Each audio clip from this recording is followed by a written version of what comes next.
क्योंकि ये कार्यक्रम हम सभी को जय जवाहर। पहले तो हम थोड़ी माफी मांगेंगे, हम लेट हो गए काफी बहुत, क्योंकि बांसवाड़ा वालों ने हक ज्यादा जता लिया है। बांसवाड़ा वालों का कहना है कि डूंगरपुर में पहले 5 साल निकाले, अब बांसवाड़ा में ज्यादा समय देना है, उस वजह से हम थोड़ा लेट हुए। लेकिन फिर भी मैं आप सबको दिल की गहराई से धन्यवाद देना चाहूंगा।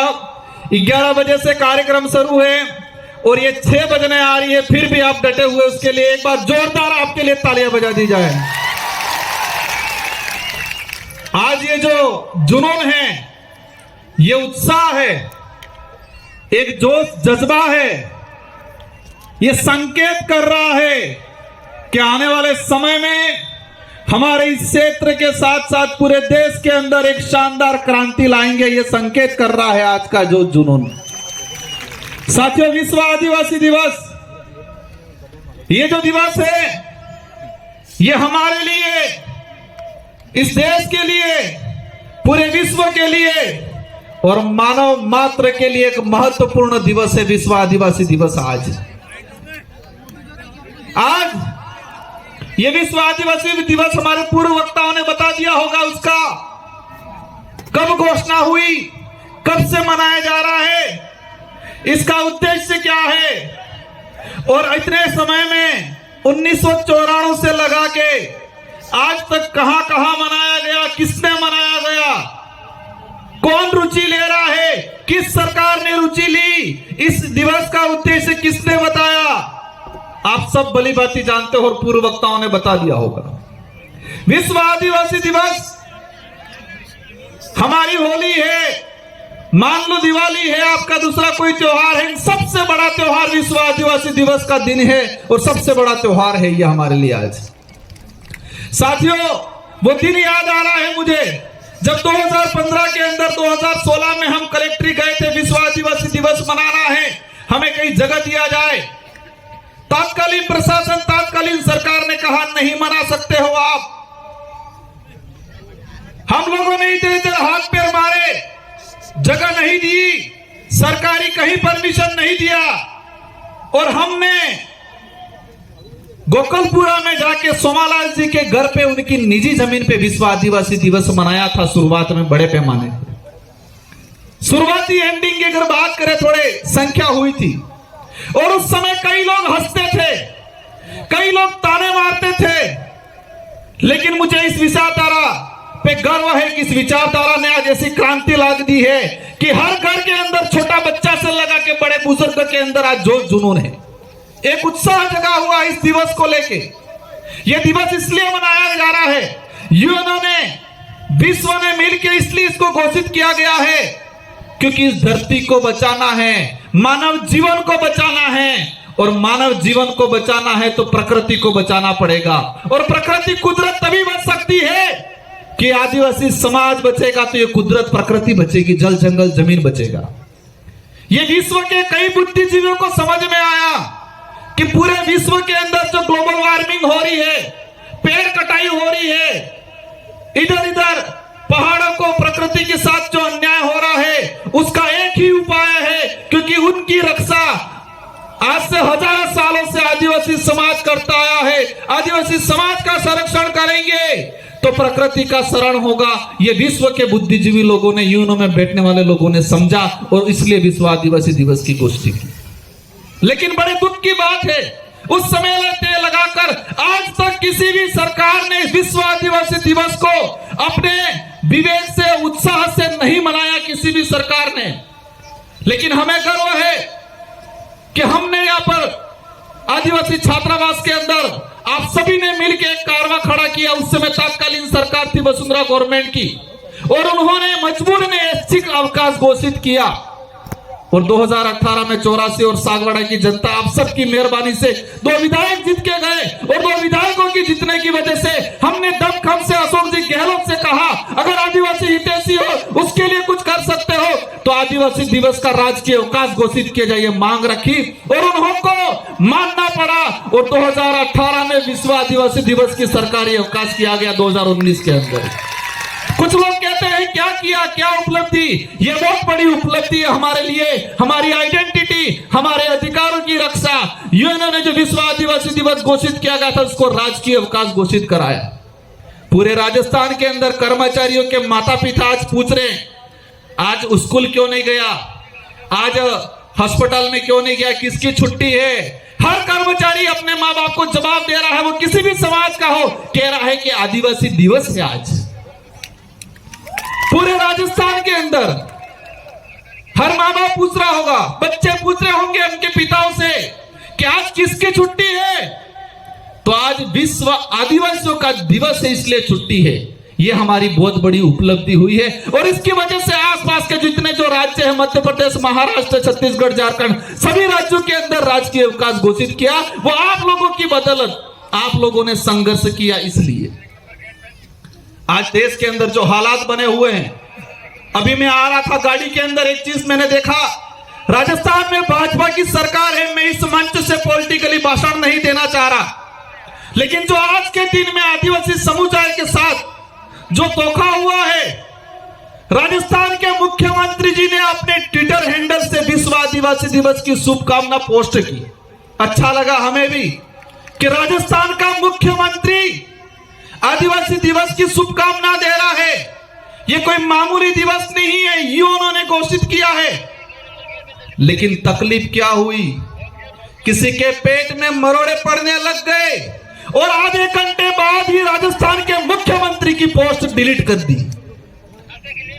हम जानना चाहते हैं मुख्यमंत्री जी से कि आदिवासी दिवस का आप शुभकामना दे रहे हो, आधे घंटे बाद आपके ट्विटर हैंडल से आपने डिलीट कर दिया, क्या दिक्कत हो गई आपको?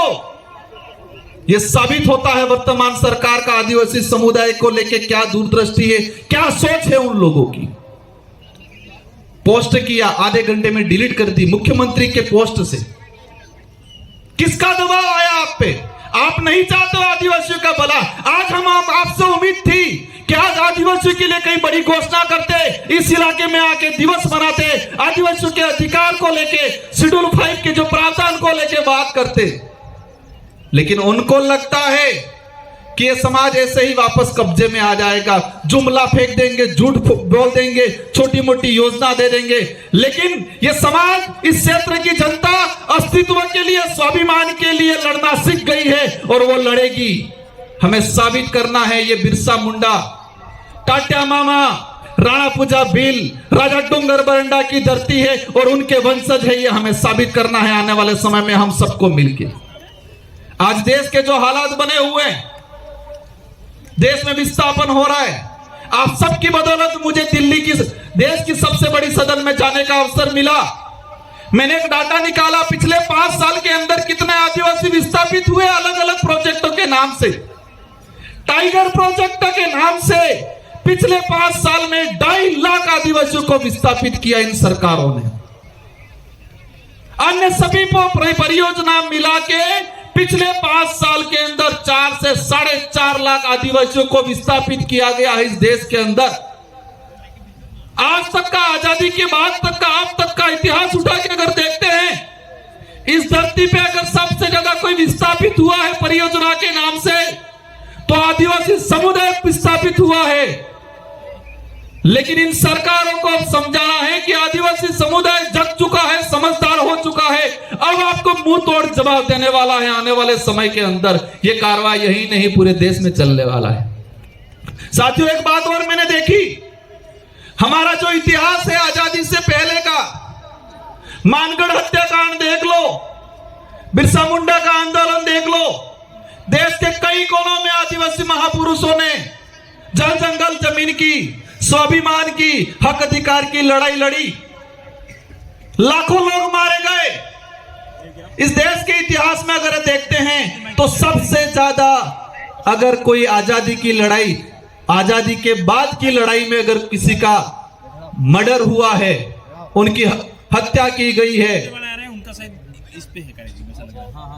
तो आदिवासी समुदाय की गई है। आजादी की लड़ाई में सबसे ज्यादा अगर किसी शहीद हुआ है तो आदिवासी समुदाय हुआ है। अन्य समुदाय भी हुए हैं, हम किसी पे कटाक्ष नहीं करना चाहते, लेकिन संख्या की बात करें तो आदिवासी समुदाय की सबसे ज्यादा संख्या है। लेकिन साथियों, इस देश में बच्चों को पाठ्यक्रम पढ़ाया जाता है, 6ठी क्लास हो, 12वीं क्लास हो, एनसीईआरटी की किताब हो, सीबीएसई की हो, या किसी भी गवर्नमेंट, राजस्थान सरकार, देश के अन्य राज्यों का सिलेबस है, देश का जो सिलेबस है, इन सारे सिलेबसों के पाठ्यक्रम में मैंने एक बात देखी, आदिवासियों का इतिहास कहीं नहीं पढ़ाया जाता है। अभी एनसीईआरटी ने कई चेंजिंग किए हैं। आदिवासियों का जो बचा कुचा कुछ इतिहास था, उस इतिहास को सिमट दिया गया। हमारे संत सुरमाल महाराज की आंदोलन हो, गोविंद गुरु महाराज का आंदोलन हो। साथियों, एक बात याद आ गई, अभी कुछ लोग एक कह रहे हैं माहौल बिगड़ गया है इस इलाके के अंदर। मैं जो उपद्रवी बचाने करने वाले, किसी को लड़ाई झगड़ा करने वाले, पी के मारपीट करने वाले, पत्थर मारने वालों के पक्ष में कतई नहीं हूं और नहीं रहूंगा। और मैंने आज तक रिक्वेस्ट किया पुलिस प्रशासन से ऐसे लोगों पे सख्त कार्रवाई की जाए। लेकिन एक बात बताना चाहूंगा आप लोग को, अभी एक माहौल बनाया जाता है मीडिया के माध्यम से कि माहौल बिगड़ गया है, माहौल बिगड़ गया है। बड़े बड़े नेता आके हमारे समाज पे लांछन लगाते हैं और कहते हैं माहौल बिगड़ गया है। माहौल बिगड़ा है। माहौल क्या बिगड़ा है? वो लूटते थे, लूटना बंद हो गया, वो माहौल बिगड़ा है। वो इस समाज को बेवकूफ बनाते थे, बेवकूफ बना के समाज को इकट्ठा करते थे, वोट लगते थे, वो माहौल बिगड़ा है। वो माहौल बिगड़ा, उनका माहौल बिगड़ा है। बारी बारी से राज करते थे, वो माहौल बिगड़ा है। होती है घटनाएं कुछ, लेकिन मैंने प्रशासन को कहा है कि कहीं पर भी पत्थरबाजी हुई, वो आदमी कहां दारू पी के आया वो पता करो। किस शराब के ठेके पे, सरकारी ठेके, रात की 10-10 बजे तक इकट्ठा रहता है, प्रशासन चुप रहता है। और हमने ये गोविंद गुरु महाराज, संत सुरमाल महाराज की धरती है। हमारे पुरखों ने शराब को लेकर आंदोलन छेड़े थे। हम लंबे समय से कह रहे हैं कि इस इलाके के अंदर शराबबंदी होनी चाहिए, लेकिन हो नहीं रही। और भी दुकानें बढ़ाते रहे, रात की 12-12 बजे तक दारू बिचवा रहे। एक बात और बता दें आपको, ये लोग कहते हैं नारियों का सम्मान करेंगे, उनको शर्म आनी चाहिए। महिलाओं के लिए दारू की अलग से ठेके खोल रहे हैं ये लोग। दारू की दुकान पे लिख रहे हैं कि ये महिला के लिए दारू की दुकान है। साथियों, बातें बहुत सारी हैं, लेकिन हमारा एक ही आंदोलन है। गोविंद गुरु महाराज, संत सुरमाल महाराज का जो आंदोलन था उसको आगे बढ़ा रहे हैं। और हमारा इस इलाके में अगर सरकार भला चाहती है तो दारू विहीन होना चाहिए। होना चाहिए कि नहीं होना चाहिए? हमारा गरीब आदमी खुद देसी कोई 2 बोतल बना लेता है और 2 बोतल बना के अगर पीने का काम करता है या कई 60-70 रुपए में बेच के घर गुजारा चलाता है, वहां कार्रवाई होती है। और वो आदमी, उसका कोई मेहमान आ गया, पूजा पद्धति है, तो उसको सरकारी ठेके पे 800-1000 रुपए में बोतल लानी पड़ती है।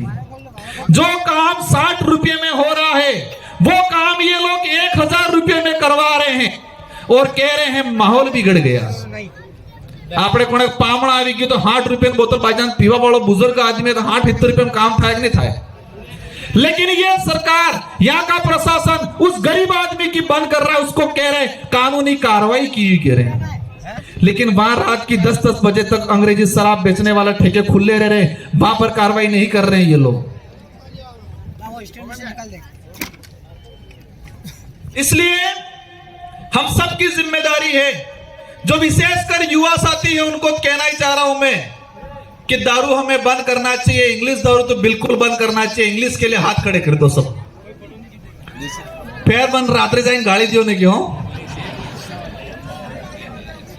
तो आज धर्म को लेके माहौल बढ़ा रहे हैं ये लोग। मैं बांसवाड़ा गया था, एक कार्यक्रम में एक आदमी को पोस्टर, दारू पिला के पोस्टर पकड़वाया था। हमारा जो कार्यक्रम था उसके पास में दारू पिला के खड़ा किया था और पोस्टर बनवाया था कि आदिवासी हिंदू है, हम ये हैं वो है, पोस्टर पकड़वा के खड़ा कराया था। मैंने पता करवाया, उसको पिला के भेजा था। 500-1000 रुपये दिए थे पोस्टर पकड़ के खड़ा रहना। हम किसी भी धर्म का विरोध नहीं करते, हर धर्म का सम्मान करते हैं। लेकिन यह बात सही है और सही बात को कहने में हमें कोई एतराज नहीं है कि आदिवासी समुदाय न हिंदू है, न ईसाई है, न सिख है। आदिवासी समुदाय धर्म पूर्वी समुदाय है। यह बात कह रहे हम किसी धर्म को गाली थोड़ी दे रहे हैं।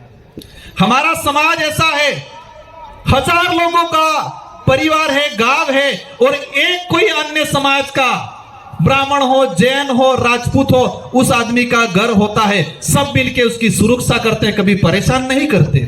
ये समाज है। वो किया आज तक हमारे पूर्वजों ने भी नहीं किया, हमने भी नहीं किया। हम भाईचारे के साथ रहना चाहते हैं, लेकिन माहौल क्या बना रहे हैं? क्या माहौल बना रहे हैं? संत सुरमाल महाराज ने इस क्षेत्र में हक अधिकार को लेके, जल जंगल जमीन को लेके, भक्ति को लेके, बेट बगार के खिलाफ, मुगली शासन व्यवस्था, अंग्रेजी शासन व्यवस्था, राजा रजवाड़ों की शासन व्यवस्था के खिलाफ लड़े। लेकिन माहौल क्या बनाया? यह सिर्फ नर्क बजाता था भक्ति। बिलराज कायम करने की गोविंद गुरु महाराज ने कल्पना की थी। हम सबका सपना है, और यह बात याद रखना, कोई कुछ भी कहे कि नहीं बनेगा बिल प्रदेश, वही लोग 5 साल पहले जोहार का विरोध करते थे, आज जोहार बोल रहे हैं। वही लोग 5 साल पहले आदिवासी शब्द का विरोध करते थे, वनवासी कहते थे, वही वो लोग आज आदिवासी शब्द पे आ गए। और मैं कहता हूं 5 साल बाद यही लोग कहेंगे बिल प्रदेश बनना चाहिए, क्योंकि उनका बेटा कहेगा बिल प्रदेश बनना चाहिए। जितने विरोध कर रहे हैं बिल प्रदेश को लेके, उन सबकी लिस्ट बना के रखो, और कुछ करना नहीं है। 10 साल बाद देखना उनका बेटा कहेगा बिल प्रदेश बनना चाहिए, और वो भी खत में पढ़ के कहेंगे हाँ अब तो बनना चाहिए। यही बात है। हमारे यहां से असम के हमारे मोरान कम्युनिटी, मोरान ट्राइबल के कल्चर के टीम आई हुई है। उनका एक कार्यक्रम होगा, 10 मिनट का कार्यक्रम है, सभी को शांतिपूर्वक सुनना है। हमारा सबका एक ही लक्ष्य है। जो लास्ट पंक्ति में खड़ा हुआ साथी, उन सभी से मेरा एक ही अनुरोध है कि बच्चों को अधिक से अधिक पढ़ाओ, नशे पत्ते से दूर रखो, अपने अधिकारों को समझो, और तर्कहीन बनना, तर्कशील बनना है, तर्क विहीन नहीं बनना है। हमको समझना है कौन सल गलत है, कौन सही है। कुछ लोग कहते हैं काकरी डूंगरी प्रकरण खुलवाएंगे। अगर तुम्हारा उद्देश्य यही है आदिवासी समुदाय को जेल में डालना है, तो कोई दिक्कत नहीं, हम जाने के लिए तैयार हैं, लेकिन घुटने नहीं टेकेंगे तुम्हारे। हम लोग ये बदला ले लेगा, और एक वक्त आएगा तुम्हारा रगड़ा निकल जाएगा इस इलाके से, सब कुछ खत्म हो जाएगा।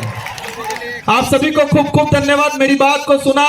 मुझे उम्मीद है कि आप इस बात को समझोगे, अपने घर तक ले जाओगे, अपने जीवन में, अपने परिवार में इसका अमल करोगे। और एक ही बात ठान के जाना है, एक क्रांति लानी है शिक्षा के क्षेत्र में। हमको बच्चों को पढ़ाना है, हमको बच्चों को नशे से दूर रखना है, हमको बच्चों को खेल के क्षेत्र में आगे बढ़ाना है। और हम लोग 5 साल का मुझे अवसर मिला है, मैं कोशिश करूंगा इस क्षेत्र के अंदर आप सबके साथ सहयोग से कि शिक्षा के क्षेत्र के अंदर, खेल के क्षेत्र के अंदर एक हम क्रांति लाए, और इसमें आप सबका साथ सहयोग चाहिए। इन्हीं शब्दों के साथ आप सबको धन्यवाद, आभार। जय जोहार, जय बिल प्रदेश। एक तीर एक कमान, एक तीर एक कमान। धन्यवाद, जय जोहार। बहुत बहुत धन्यवाद राजकुमार जी रॉस साहब। अब एक भाषण हो जाए या फिर तुम्हारा वो डांस दिखाए? भाषण हो जाए या डांस? बोलो जोर से। चाबी मेरे हाथ में है।